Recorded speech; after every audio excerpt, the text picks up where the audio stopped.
brève incursion dans l'histoire ancienne. Rappelons au passage que le mot alcool est d'origine arabe. La fermentation est connue depuis 9000 ans avant notre ère. Le vin date de 3500 ans avant l'ère chrétienne et le processus de distillation remonte à plus de 3000 ans, découvert par les Perses pour fabriquer de l'eau de rose. Quant à l'extraction du sucre de canne qui mena à la découverte du rhum, les Indiens de la région de l'Indus en maîtrisaient la technique 600 ans avant notre ère. C'est Alexandre le Grand qui a transmis ce savoir-faire sur le pourtour de la Méditerranée tout au long de ses conquêtes à la fin du IVe siècle avant notre ère. Les voyageurs et marchands arabes ont diffusé la technique en Syrie, en Égypte et dans le sud de l'Espagne. C'est finalement le Portugal qui sera le premier pays à diffuser la culture de la canne à sucre en Europe.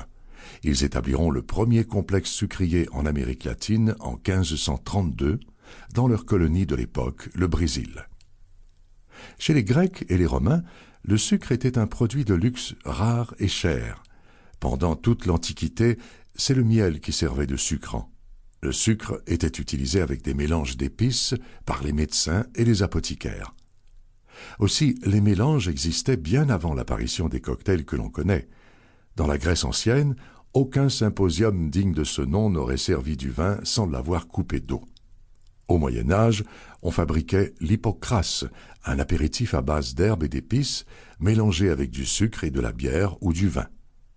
Les moines élaboraient des potions à usage médicinal et les pirates des Caraïbes utilisaient du tafia, l'ancêtre du rhum, pour concocter le drac, l'ancêtre du mojito. Avec l'aide des Amérindiens, les marins anglais avaient inventé le punch vers 1552. 200 ans plus tard, la marine anglaise préparait le gin fizz et le gin tonic pour guérir ses marins.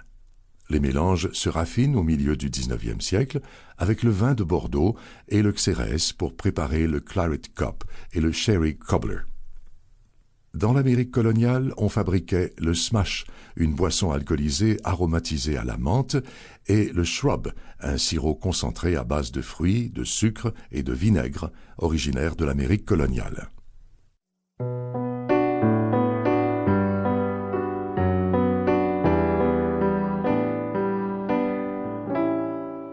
L'avènement du cocktail moderne.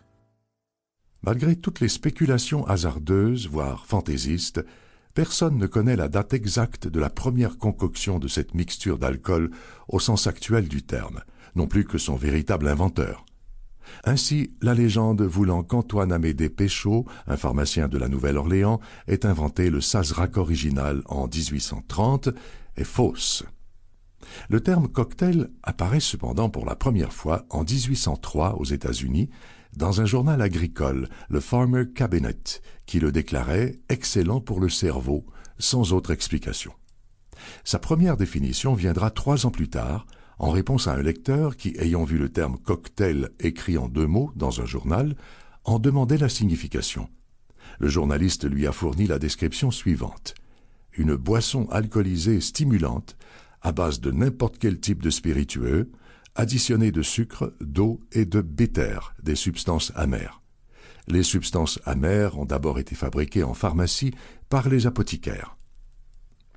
Aux États-Unis, avant que la loi de 1906 sur la pureté des produits alimentaires et pharmaceutiques mette un terme à l'activité des charlatans, les teintures d'herbes médicinales et de racines constituaient une catégorie prospère dans l'industrie des médicaments brevetés.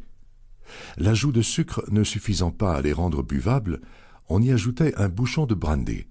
La véritable surprise fut de constater que l'alcool bénéficiait de la saveur complexe des herbes, d'où l'origine des ajouts de bitter dans les cocktails.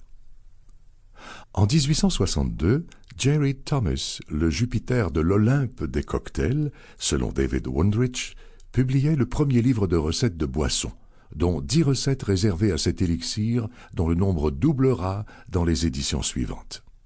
Dans sa préface, il définissait le cocktail comme une invention moderne, généralement utilisée lors des parties de pêche ou autres sports.